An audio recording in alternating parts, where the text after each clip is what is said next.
serving a search warrant only to find a whole lot more. We'll show you the dangerous items detectives found in one suspect's home. Plus, how did a beer send a man to jail? We'll give you a hint. He didn't drink it. All this and more on this episode of Live with LCSO.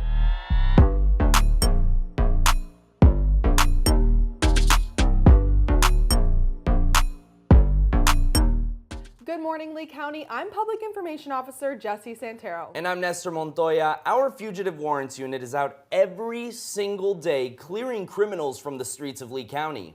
And recently, while serving a search warrant alongside the tactical narcotics team, detectives hit the jackpot. Lcso had a warrant after violating his probation for trafficking and selling narcotics.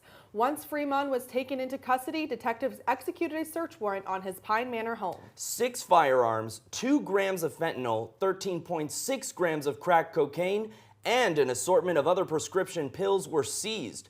Fremont was charged with several felonies and taken to the Lee County Jail.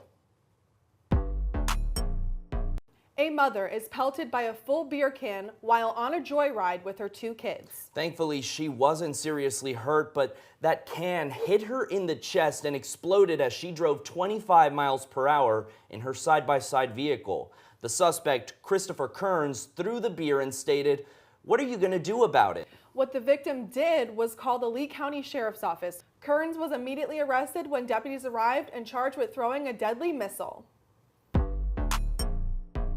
Trespassing plus narcotics? That sounds like the perfect recipe to land yourself at the Marcina Motel. Deputies responded to Northeast Pine Island Road to assist our partners at the Florida Department of Transportation. There were 2 individuals trespassing on their property. When deputies got there, they found a tent with 2 suspects inside, Jessica Vandermeer and Sean McGulloch.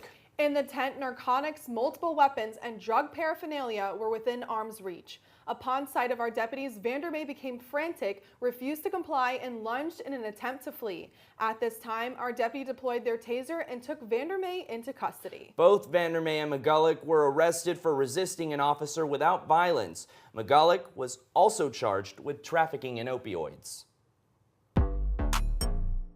Well, before we go, this Saturday is the 23rd Collier Lee Honor Flight sponsored by the Gunterberg Foundation. Sheriff Carmine Marcino will be there to welcome these veterans home. Be sure to tune in Monday for more on that story. Thanks for watching this episode of